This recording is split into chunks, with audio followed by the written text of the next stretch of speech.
Olá, aluno e aluna, só fazendo mais uma continuação em relação ao que nós estávamos falando sobre o campo religioso brasileiro. Só fazendo uma errata, né, em relação ao que eu disse na aula anterior, em relação à chegada dos imigrantes no Brasil, decorrentes da Europa e dos Estados Unidos. Nós temos o protestantismo de imigração chegando aqui no século XIX e não século XVII e XVIII.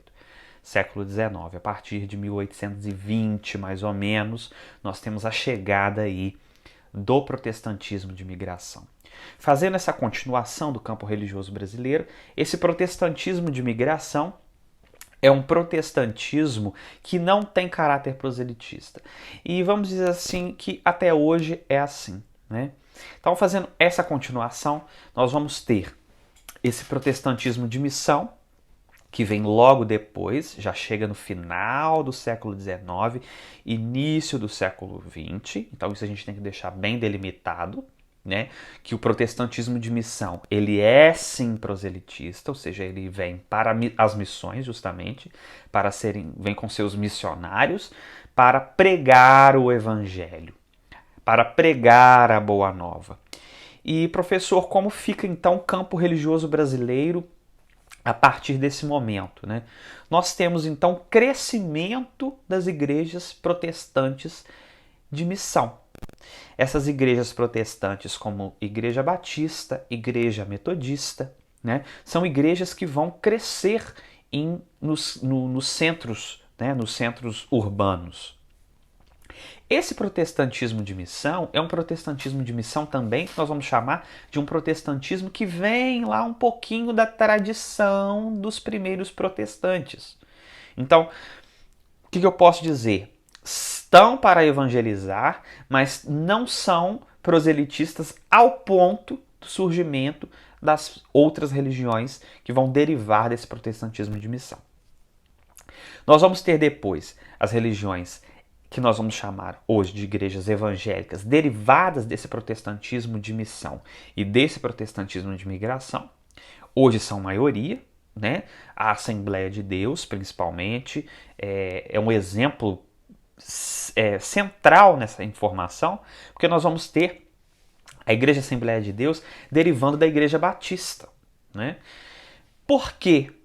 Os batistas, porque os batistas acreditam no que nós chamamos de batismo por imersão e não o batismo por aspersão. Por isso são considerados, nós vamos ver aí da derivação dos anabatistas, que vêm os batistas, são aqueles que vão acreditar que o batismo não é apenas por aspersão, ou seja, você jogar a água na cabeça da pessoa, mas por imersão, ou seja, imergir na água, colocar o corpo inteiro debaixo da água, né? E aí vamos dizer assim, essa derivação que vai dar, vão surgir muitas igrejas evangélicas no Brasil, né? E aí essas grandes derivações desse protestantismo que vem, né, as igrejas evangélicas, pentecostais principalmente, vão ter como um símbolo principal e central o batismo por imersão. Por isso que muitas vezes o batismo é feito ou num rio, ou numa cachoeira, ou numa piscina, às vezes não é possível fazer num rio, e é de corpo inteiro, né? E aquele batismo por aspersão, normalmente ele é feito quando o fiel é criança, ou seja, e aí a criança, de certa maneira, ela é conduzida pelos pais e por que nós vamos chamar de padrinhos. Esses padrinhos e esses pais que vão conduzir essa criança na fé. Na perspectiva das igrejas evangélicas, já é um pouco diferente. Você apresenta a criança, assim como é feito na Sagrada Escritura também, a criança ela é apresentada no templo, né? Como Jesus também foi apresentado na perspectiva judaica, não na perspectiva cristã, o cristianismo vem depois.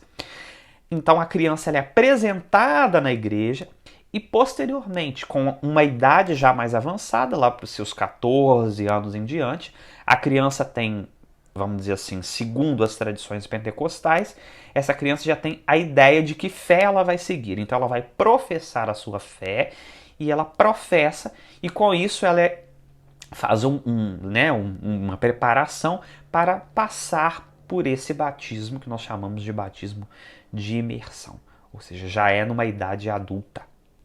Nas igrejas mais tradicionais, isso não é feito dessa forma.